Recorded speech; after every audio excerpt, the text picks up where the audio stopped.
Hey everyone, hi, welcome back to my channel. Today I am so excited and giddy to talk about books that I love. So yesterday I put up a video about the 3 mammoths that I believe are not worth your time, that didn't work for me in the least. And so I wanted to do the equal and opposite in this video. But in this video, I'm going to recommend you 4 mammoth books that I absolutely adored. And I have my reasonings for that, and I'll get to that in the meat of the video. A really quick insert. I intentionally avoided recommending classics. I think that that's its own thing. So all of these books are relatively recently published. And if you want a classic mammoth recommendation, big books that are classics that I would recommend, let me know if you want that, because I can definitely do that too. So if you're new, my name is Shelly. I love books and reading. Yesterday, I put up a video about books that I didn't like, but I really love talking about books that I love, as most of us do. I don't like being a hater. So if you're enjoying the vibe, I would encourage you to subscribe, stick around, and without any further rambling on, let's go ahead and get into the meat of this video. I really want to do an equal and opposite to yesterday's video. So yesterday I tried to stave you off of a historical fiction, a family drama, and a fantasy. So I have all 3 of those, but in mammoth form, that I would highly recommend, that I would enthusiastically recommend. The first being the family drama, because that's what I started with yesterday. So it's going to be The Bee Sting by Paul Murray. I think I even mentioned it in that video as a book that I loved. This is about 650 pages, and this is set in contemporary times in Ireland. Now, I do have a teeny caveat to this, because this is a very Marmite book. You either love this book or you hate this book. I have seen so many reviews of people being like, what did I just read? And I get that. I get it, because it has a very particular flavor. So in this, we were following a family of 4. They're in Ireland. They have a now struggling business. It is now very much crumbling. It is the business is struggling. And so the family, who was once had sort of like stability through finances, is now being crushed, is now being squeezed emotionally through the lack of finances and the precarious situations that is putting them in. And in this squeezing, we see this family behave in extremely odd ways. So we enter the book with Cass, the daughter, and I was shocked that Paul Murray could write the voice of a teenage girl so accurately. I was like, how is he doing this? Because I was like, I couldn't write it better myself. I mean, I really couldn't. Paul Murray is just like depicting this teenage girl with this amazing voice, just like the things that she's worried about, the things that concern her. And what's interesting is that I think that you could write it off as frivolous, or it's like, oh, well, she doesn't know the weight of the world. The weight of the world is not on her shoulders. The things that are worrying her are very surface level. But I think that what was amazing is that with every character, I had this deep well of compassion for them.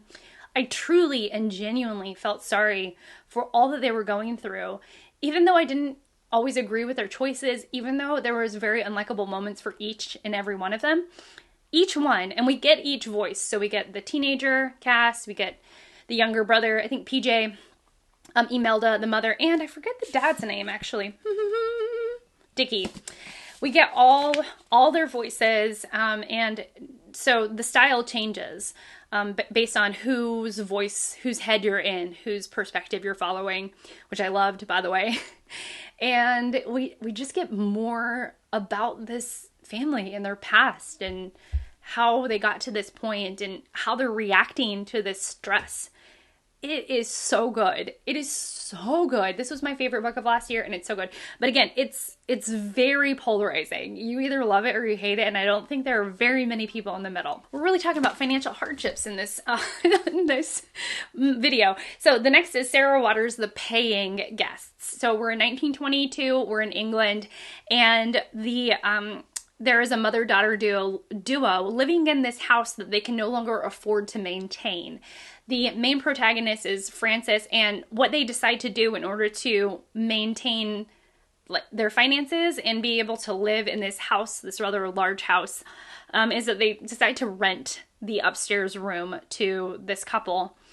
And in this, there is a friendship and possibly more that blooms between Frances and one of the tenants. And it's a slow burn, and about halfway through, maybe a little more than halfway through, something happens that just sets the book on fire. You all know what I'm talking about if you've read this. It just goes. And what's interesting is that there are moments where I think, oh, well, wouldn't the character react this way, or wouldn't the character react that way? And Sarah Waters like answers all of those queries in my mind, which I thought was really great. And so it's like all of the things in the first half of the book take on a different meaning in the second half of the book. And so as the characters reflect on what happened earlier, it's like the narrative starts to twist and turn in their own minds, which I thought was really fascinating. Like the way we think back on events, the way that we remember them, the way the narrative can change, the way that we question our own experiences was a really fascinating component to this novel. But ultimately, it was so good. It was so good. Way worth your time. I forget to say how big it was. This is going to come in at 550 pages. So a pretty, I mean, physically it's a large book to hold. It's like just a big book, but not actually super long. But I think part of it is getting through this sort of slower part, which I still loved, but it is a slow burn, but I still loved it. It was so good. Okay, so here's this. The last book that I'm going to recommend is also the longest, just like in that last video, and it is The Luminaries by Eleanor Catton. Now, it's kind of fantasy. It's more like magical realism meets literary fiction. And this is a literary mystery book. And it's set in 1866 in New Zealand during the New Zealand Gold Rush. And so we get this very like honky-tonk, or what it feels like, gritty town made up of guys or lots of people trying to strike it rich. It feels very like we're in the Old West, but different because we're in New Zealand. But you get this like this sort of makeshift town, and at the inciting incident is that this very wealthy man is murdered, and there's all this gold that's at play or in question. And so as we are investigating the events as the readers, we meet all these characters, and at the very heart of it, there is this love story. And there are these magical elements that are bizarre, but work really, really well. I will say, though, the most impressive thing is the plotting. Just on a plotting level, this is a genius work of fiction. So the first half is one section, and then every section after that is cut in half until you get down to one page. So it's just like everything gets incrementally smaller as you go. And so it weirdly, the effect of it on the reader, at least for me, was that it got more exciting. So the first half is like this chunk that you really kind of have to get through, and then you know that the next chunk is going to be exactly half of that first chunk, and so on and so forth. And so it kind of builds this momentum in you as a reader, and it made me like kind of addicted to reading it. So it's just like you want to know, and like the also the knowledge that things are going to get more and more manageable page wise is like a motivating factor as well.